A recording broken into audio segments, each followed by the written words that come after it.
E o Flamengo e o Vasco se enfrentam neste sábado, a segunda partida da semifinal do Campeonato Carioca. Vamos juntos aqui analisar a imprensa falando sobre a provável escalação do Flamengo e do Vasco para essa partida. Faz o seguinte, dá aquela moral, explode o dedo no like, vamos bater juntos aqui uma meta de 2.000 likes para esse vídeo. Corre nos comentários, coloca aí de qual cidade você está assistindo nossos vídeos e arrisca o seu palpite nos comentários. Vou deixar os créditos desse vídeo ao canal da ESPN Sport TV, link na descrição como crédito. Vamos juntos analisar as últimas informações do Flamengo. Estou aqui no Troca de Passes, a decisão do Campeonato Carioca, da semifinal do Campeonato Carioca entre Flamengo e Vasco, amanhã no Maracanã. E o Marcelo Currege chega com as informações pra gente. Chega mais, Currege.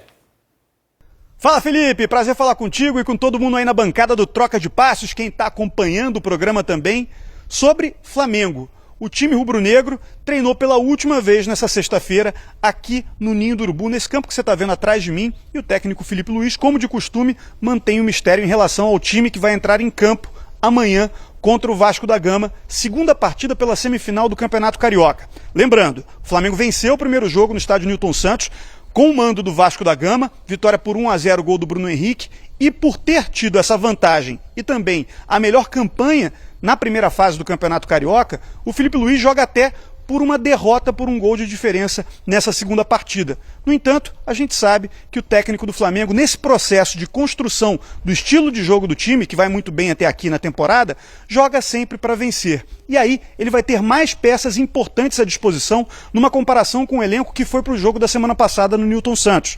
Eu estou falando do Danilo, que foi recentemente convocado para a seleção brasileira, para a próxima data FIFA, mas por um controle de carga de trabalho ficou fora da última partida, e também do Alexandro, lateral esquerdo, e do Juninho, atacante, que vinham lidando com problemas musculares, mas estão trabalhando a 100%, segundo o médico Fernando Sasaki, do time do Flamengo, e aí estão à disposição do Felipe Luiz para ele montar o time da forma que quiser com esses jogadores à disposição.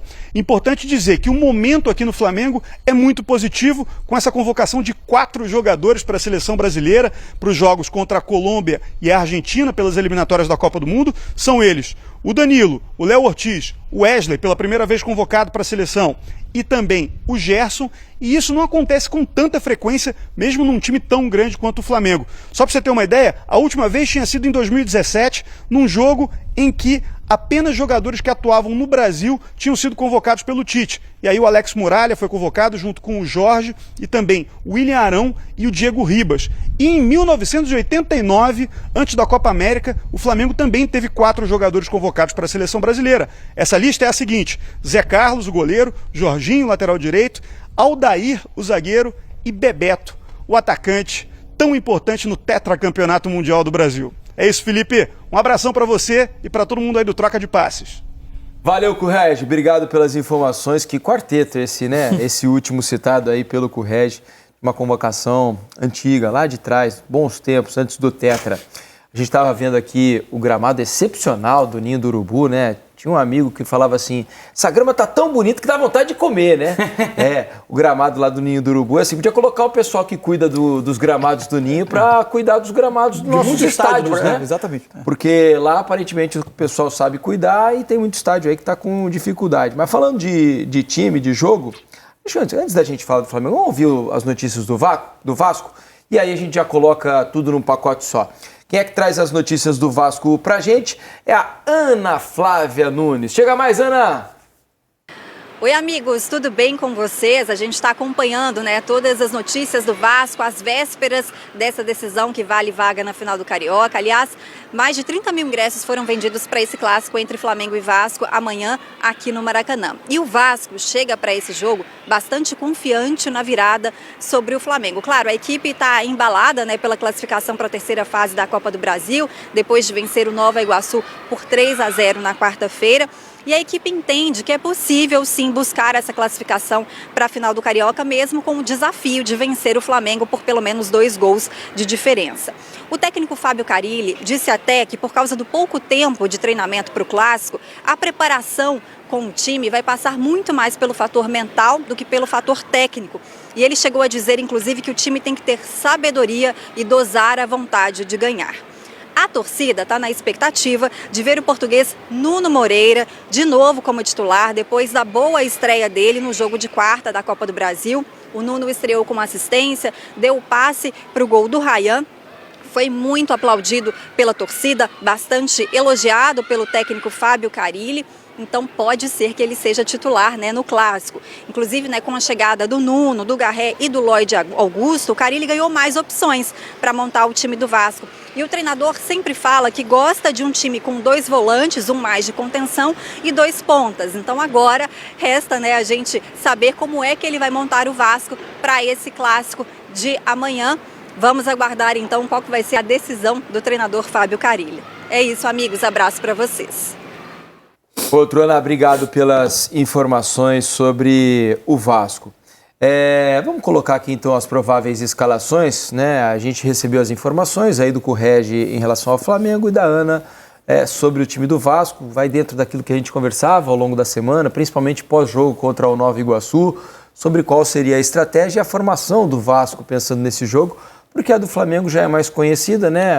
Resta saber sobre as voltas, né? O pessoal que está voltando de lesão, se serão utilizados desde o início ou não. A formação deve ter os seguintes jogadores: o Rossi no gol, Wesley, Léo Ortiz, uma dúvida entre Léo Pereira e Danilo, né? O Danilo também retornando de um problema físico. Varela ou Ayrton Lucas, mais um que está para retornar. Pulgar, Luiz Araújo ou De La Cruz. De La Cruz é mais um que não vinha atuando nos últimos jogos. Aí é óbvio, né? Se a opção foi pelo De La Cruz, essa é a formação mesmo.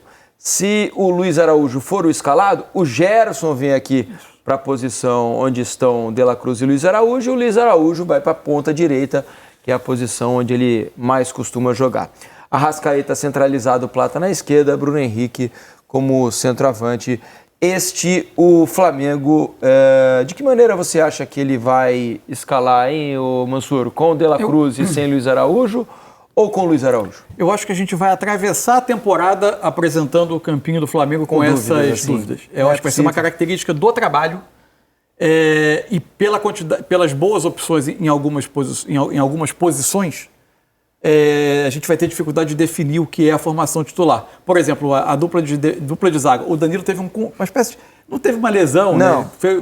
Se disse que foi um controle de carga. Isso. No último jogo, jogou o Léo Pereira junto com o Léo Ortiz. Vai ser interessante saber se, de repente, esse jogo pode ser um sinal do que o Felipe Luiz espera, ou se vai ser de acordo com o adversário, se ele espera que ele vai precisar, em alguns momentos, rebater mais bola na defesa, ter uma defesa um pouco mais pressionada, se isso muda a escolha dele ou não.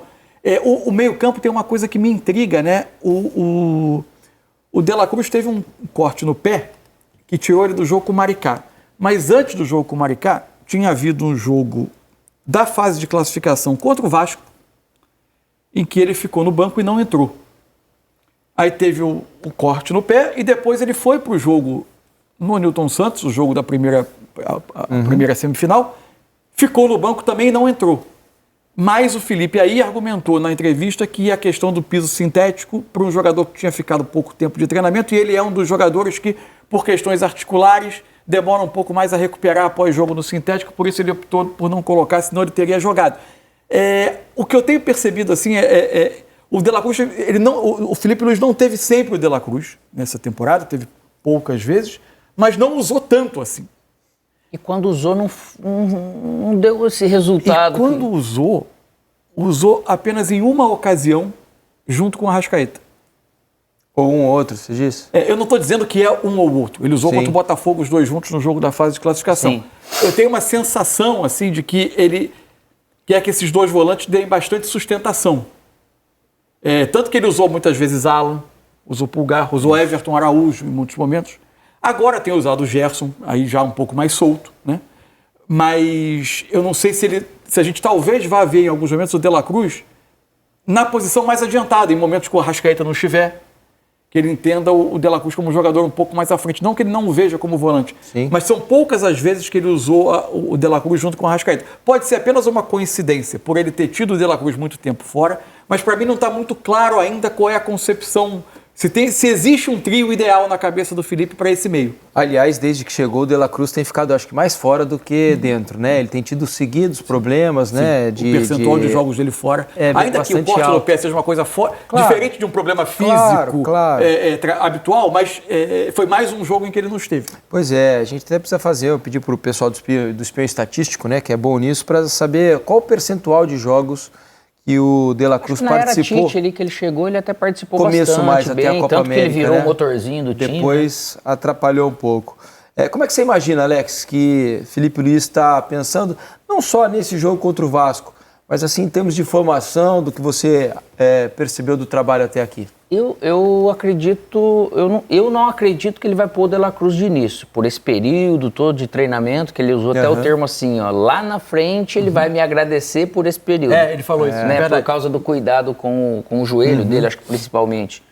Então, para um jogo desse jeito, acho que seria mais racional, de repente, colocar o Gerson aqui para trás e o Luiz Araújo ali na frente, porque já está no ritmo, né? E normalmente você vai colocando ele pouco a pouco nesse sentido, né? Como acabou sendo com o Arrascaeta, como acaba sendo com o Luiz Araújo também entrando, então você vai pouco a pouco conquistando essa condição. É o que eu acredito. E acredito que na lateral esquerda ele deva manter o Varela, porque ele já elogiou muito, fala que ele está super bem e para um jogo onde ele não precisa realmente, ele vai jogar o jogo dele, mas ele não precisa ser um franco atirador, ele também não precisa arriscar algumas coisas com alguns atletas. Então tem uma certa base dentro do futebol que em jogos assim decisivos importantes ele coloca naturalmente quem já está jogado, né? E tem uma questão da necessidade do resultado, né? Se o Flamengo tivesse que vencer, por exemplo, se tivesse uma urgência em ganhar o jogo, talvez fosse mais cômodo para o Felipe Luiz usar um lateral ofensivo, como é o Ayrton Lucas, que tem uma chegada maior à frente, né? Como não é o caso, o Flamengo, se não levar gol, se classifica, talvez ter o Varela por ali para principalmente defender não seja um mau negócio. Só que a gente já viu isso com o Felipe, né? Por ser tão novo, a gente viu isso na Copa do Brasil. Então a gente já pode falar que ele não vai abrir mão da essência dele, com inteligência, é porque contra o Atlético Mineiro lá na Arena MRV, ele acabou fazendo isso, né? Foi pra cima, tentou pressionar pra tirar, porque acaba sendo um comportamento. Isso por causa da volta de lesão do Ayrton Lucas. Se ele tivesse apto e jogando todas, não tenho dúvida de que ele parece jogaria, um pouco mais próximo de jogo do que o Alexandre, né? Isso. A expectativa até que o Alexandre pode ser opção de banco. Outra opção de banco é o Juninho, né? Isso. Também ficou aí 2, 3 jogos que fora. É a maior característica de 9 que o Flamengo tem hoje no elenco, fora na ausência do Pedro, né? O Bruno Henrique tem tentado fazer ali o trabalho, não é a especialidade dele, tem tentado fazer esse papel. E acabou que muita gente queria ver o Juninho para tentar, nesse início de temporada, ter uma medida do que ele poderia ter de utilidade ao longo do ano, né? E essa questão da lesão que ele teve acabou perdendo muito essa observação. E outra coisa, né? Jogando com os titulares, né? Porque muitas vezes ele entrou no time, mas não com a formação principal, que não é o ideal, né? Vamos dar uma olhada, então, na provável escalação do Vasco. O Carille está atendendo o povo, né? Aparentemente, ele deve manter a formação do jogo contra o Nova Iguaçu. Só a dúvida do volante, né? Isso, entre o Paulinho, que iniciou o jogo, e o Matheus Carvalho. Paulo Henrique, Léo Jardim no gol, Paulo Henrique na lateral, João Vitor e Lucas Freitas na zaga, Piton na esquerda. Hugo Moura e Paulinho ou Matheus Carvalho, o Ryan, Felipe Coutinho, Nuno Moreira na esquerda, Verratti na frente. Aparentemente, pelas informações dos nossos setoristas, a tendência é de que ele repita um sistema um pouco mais ofensivo, com o Nuno Moreira, um dos reforços que chegaram ao Vasco iniciando o jogo. Alex, como é que você vê essa tentativa do Carille de, acho que, fazer alguma coisa diferente para tentar vencer o jogo e se classificar? Uma coisa que no futebol ele não faz um treinador alterar muitas coisas é aquilo que deu certo no campo. Quer dizer que vai dar certo nesse jogo subsequente? A gente não sabe, porque foi a primeira vez que o Nuno jogou, que foi super bem. E dá para perceber que é um jogador inteligente, que cuida bem da bola. O Paulinho vai jogar, não tem como, né? Você tem que pôr, se está com o Hugo Moura, você vai pôr o Paulinho, não tem jeito. Pode inverter o lado ou não, dependendo da condição, como que eu quero marcar esse lado. O debate é se o Matheus Carvalho dá um pouco mais de sustentação para que esse quarteto da frente jogue, né? Mas eu acho que o Paulinho ele tem essa Eu acho o Paulinho um jogador muito versátil. Porque assim, se a gente for pensar, eu também preciso ter uma certa dinâmica de construção. Ele passa a ter 5 homens tendo o Paulinho. E se contar os laterais, né? 6 ou 7, dependendo da maneira que ele quer. E algumas coisas você não pode abrir mão também no futebol. Você tem que abrir mão de algo. Eu preciso buscar o placar, eu tenho que ter cuidado, mas eu preciso buscar. Será que com o Matheus e o Hugo eu vou ter isso só nos 4 da frente?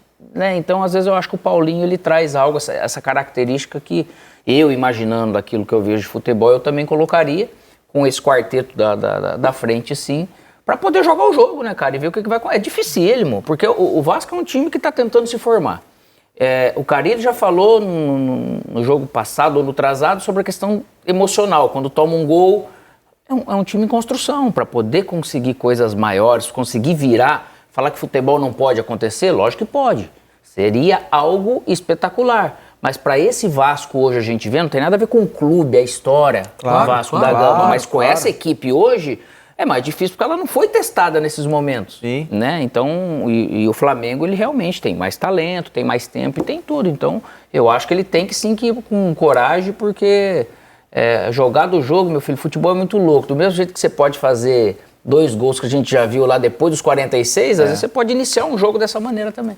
O Igor aqui na hashtag Troca de Passe está dizendo, o Vascão deve ter ímpeto forte do início ao fim. Não tem essa de, não pode atacar, senão vai tomar uma goleada. Pede de 1, pede de 10, mas mostra garra, determinação e jogo de time grande, time gigante. Abraço, Felipe, Mansur e Alex. Sabe qual é a questão também? Ficou muito falada a questão, especialmente no jogo da fase de classificação da Taça Guanabara. Que o Vasco atacou pouco, de que o Vasco foi muito tímido, especialmente no primeiro tempo. Agora, está muito ligado também a quantidade de recursos ofensivos que tinha, né? Exato. Agora tem muito mais recursos. Só de você ter o Ryan e ter o Nuno Moreira, são 2 jogadores que já acrescentam muito mais. Permitido ao Coutinho jogar numa faixa um pouco mais central. Você tem muito mais recursos para tentar brigar pelo jogo, ter a bola e ter o que fazer com a bola, ter um plano ofensivo um pouco mais rico. No jogo do domingo passado... Era bola no Verrete. Já tinha até o Ryan, bola no Verrete. Mas o Vasco apostou... Eu acho que o Vasco apostou muito também num jogo mais direto, tentando pressionar. Mas o Vasco foi um pouco mais... Foi até corajoso, na medida em que ele tentou pressionar a saída de bola do Flamengo, tentou se colocar à frente.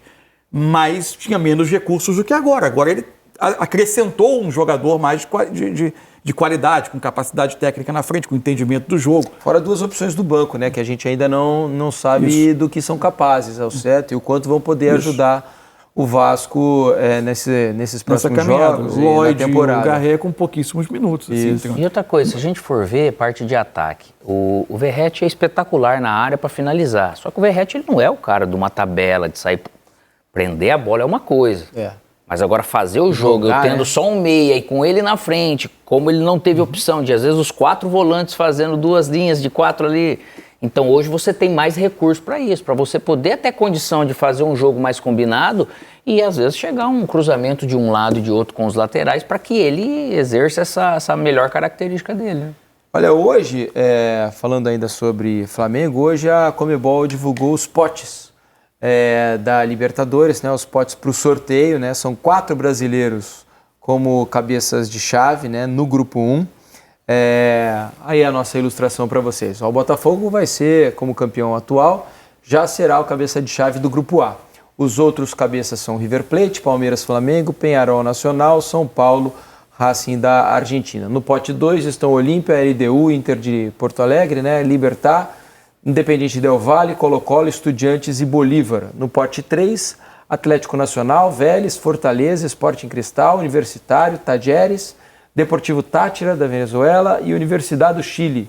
No pote 4 tem o Carabobo, o Atlético Bucaramanga, o Central Córdoba. Esse Carabobo já vai render algumas coisas. E o San Antônio Bula Bula. É isso, né, Eugênio? Que a gente viu? San Antônio Bula Bula. Então podemos ter o jogo entre Colo-Colo e Bula Bula nessa Libertadores. Vejam vocês. Bula, tomara que essa bula venha com umas boas, né?